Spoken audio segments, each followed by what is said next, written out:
सरगना अबू बकर al Baghdadi हवाई हमले में मारा गया है। इस बात की पुष्टि किसी देश की मीडिया नहीं बल्कि खुद इस आतंकी संगठन से जुड़ी हुई न्यूज एजेंसी अल अमाक ने की है। इराक और तुर्की का मीडिया भी यही दावा कर रहा है। तो क्या ये मान लिया जाए कि वाकई अब आतंक का अंत हो चुका है?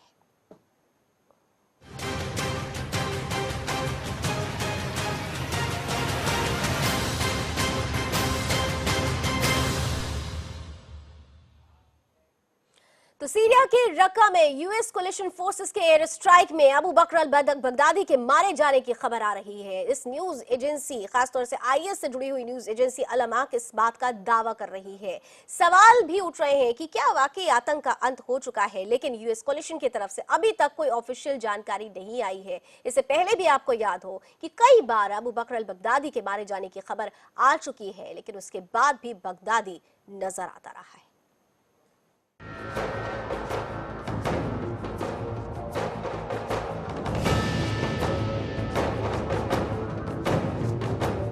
आतंक के सबसे बड़े आका का अंत, अपने ही घर में मारा गया आतंकी। अब आतंकिस्तान का क्या होगा?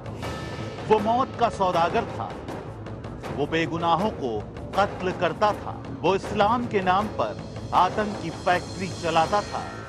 उसके दिन की शुरुआत मौत के फरमान के साथ होती थी। वो शाम को बेगुनाहों के कत्ल का हिसाब लेता था। जो आतंकी सबसे ज्यादा मासूमों को मारता था, उसको वो इनाम देता था। जो किसी मासूम को नहीं मार पाता था, वो उसे जिंदा जला देता था। बात बेबाक, मौत का फरमान सुनाने वाले आतंक के उस आका का अंत हो गया है। इस्लामिक आतंक से पूरी दुनिया को दहलाने का ख्वाब देखने वाला बगदादी अब खुद काल के गाल में समा चुका है। अमेरिकी मित्र सेना ने उसे मौत से भी बदतर मौत दी है। गुरुवार को हुए साझा हवाई हमले में बगदादी घायल हो गया था, जिसके बाद रविवार को उसकी मौत हो गई।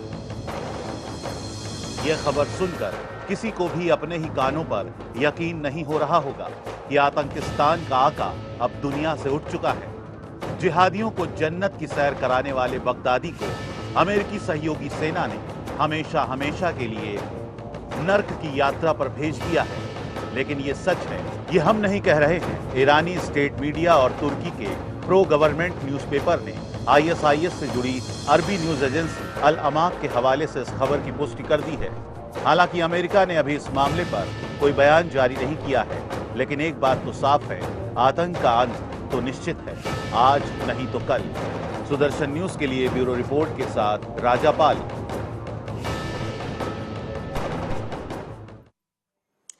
और आइए अब आपको समझाते हैं और दिखाते हैं कि किस तरीके से अमेरिका की कोलिशन फोर्सेस ने इस पूरे ऑपरेशन को अंजाम दिया। पूरा मामला गुरुवार का है, जब बगदादी और उसके आतंकी सीरिया से कारों के काफिले में रक्का पहुंचे थे। तभी अमेरिका की सहयोगी एयरफोर्स ने इन्हें निशाना बनाया। इस हमले में बगदादी समेत आईएस के कई आतंकी जख्मी हुए थे, जिसके बाद इराकी न्यूज चैनल अल समारिया और आईएस की न्यूज एजेंसी ने रविवार को बगदादी के मारे जाने की खबर की पुष्टि कर दी। और इस वक्त जाने माने रक्षा विशेषज्ञ प्रफुल्ल बख्शी जी मेरे साथ फोन लाइन पर जुड़ रहे हैं। बहुत बहुत स्वागत है प्रफुल्ल बख्शी जी आपका सुदर्शन न्यूज में। अब सीधा सीधा सवाल करूंगी, इस बार जो खबर आई है वो पूरी तौर से अल अमाक इसकी पुष्टि कर रहा है कि बगदादी मारा गया, तो क्या ये मान लिया जाए कि आतंक का अंत हो चुका है?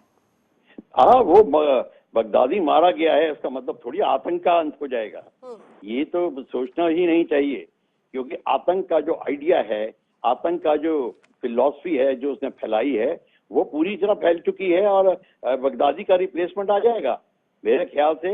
इतनी हाँ, वो थोड़ी टाइम के लिए वो सबड्यू हो जाएंगे, थोड़ा कुछ समय के लिए वो जिसको कहते हैं ना कि नॉर्मलाइज सिचुएशन दिखेगी, बट इतनी आसानी से बात नहीं होगी जैसा कि हम सोच बैठे हैं। बिल्कुल प्रफुल्ल जी, आपने एक बहुत खास बात कही कि अब रिप्लेसमेंट बहुत जल्दी आएगा, या मैं तो यूं कहूंगी कि रिप्लेसमेंट एक तरीके से हो चुका है। उमर मतीन जैसे लोग अगर सामने आ रहे हैं, उमर मतीन ने जो किया है वो दुनिया से छुपा नहीं है। इसके अलावा अगर हम भारत के परिप्रेक्ष्य में बात करें तो भारत में न जाने कितने नौजवान हैं जो आईएसआईएस से पूरी तरीके से प्रभावित हो चुके हैं। आबिद भी गया था, वो बात अलग है कि वापस आ गया, लेकिन साउथ इंडिया के कई ऐसे लोगों को पकड़ा गया है जिनके दिमाग में बगदादी अब भी बैठा हुआ है। बिल्कुल, बगदादी का जो असर है उनके दिमाग में आया है, और आईएसआईएस को कोई रिक्रूटमेंट की भी जरूरत नहीं पड़ती। ये तो खुद ही उसके प्रभाव से उनकी तरफ चले आ रहे हैं और आकर्षित हो रहे हैं। तो इसलिए मैं कह रहा हूँ, ये जो फिलॉसफी जो फैलाई है, ये आइडिया फैलाया है, ये इंटेलेक्ट, हायर इंटेलेक्ट क्राउड को सूट कर रहा है, उनको वो उसकी तरफ जा रहे हैं। ये नहीं कि अनपढ़ लोग जा रहे हैं, ये या ढोर गंवार लोग इनके पीछे जा रहे हैं, नहीं, बहुत इंटेलिजेंट लोग, टेक्निकल लोग इस आइडिया से प्रभावित हो चुके हैं। तो ये बहुत खतरनाक सूचक है, और बहुत खतरनाक चीज दुनिया के सामने पड़ी हुई है कि अब ये जो आतंकवाद का जो सिस्टम आईएसआई ने फैलाया था, वो इतनी जल्दी खत्म नहीं होगा।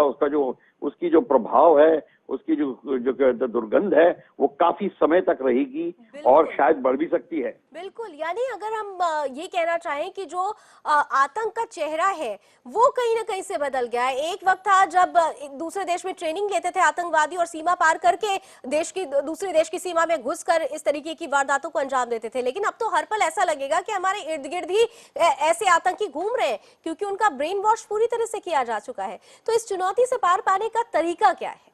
ये सारे के सारे अब स्लीपर सेल बन रहे हैं, सपोर्टिंग एलिमेंट बन रहे हैं। इसके पार का तरीका ये है कि आपके जो इंटेलिजेंस एजेंसीज हैं, आपकी जो इसको काउंटर करने की जो एजेंसीज बनी है, उनकी सोच इसी तरीके की होनी चाहिए। जब तक वो आतंकवादियों की तरह ना सोचें और तब उनको काउंटर करें। हर एक एक्शन को काउंटर करने की जरूरत है, और बहुत ही, जिसको कहते हैं ना कि रूथलेसली इनको काउंटर किया जाए। और जब तक ये नहीं करेंगे, आप ह्यूमन राइट्स की बात शुरू कर देंगे और इधर उधर की बात शुरू कर देंगे, तो बात आई गई हो जाएगी। इसके लिए बहुत ही ज्यादा आपको एक आतंकवादी की तरह इनको ट्रीट करना पड़ेगा, इनके साथ डील करना पड़ेगा। बिल्कुल, बहुत बहुत शुक्रिया प्रफुल्ल जी, अपनी महत्वपूर्ण राय हमसे साझा करने के लिए। तो कुल मिलाकर अमेरिका ने, एक वक्त था जब ओसामा बिन लादेन को मारा, अभी अमेरिका ने अबू बकर अल बगदादी को मार दिया है, लेकिन सवाल यह है कि दुनिया भर के देश मिलकर इस आतंकी सोच को कैसे मारेंगे, कैसे इस सोच को नेस्तानाबूद किया जाएगा, इस पर विचार और मंथन करने की जरूरत है। बहुत बहुत शुक्रिया आप सभी का हमारे साथ जुड़ने के लिए। इस बुलेटिन में भी बस इतना ही। देश दुनिया की तमाम खबरों के लिए आप जुड़े रहिए सुदर्शन न्यूज के साथ। जय हिंद।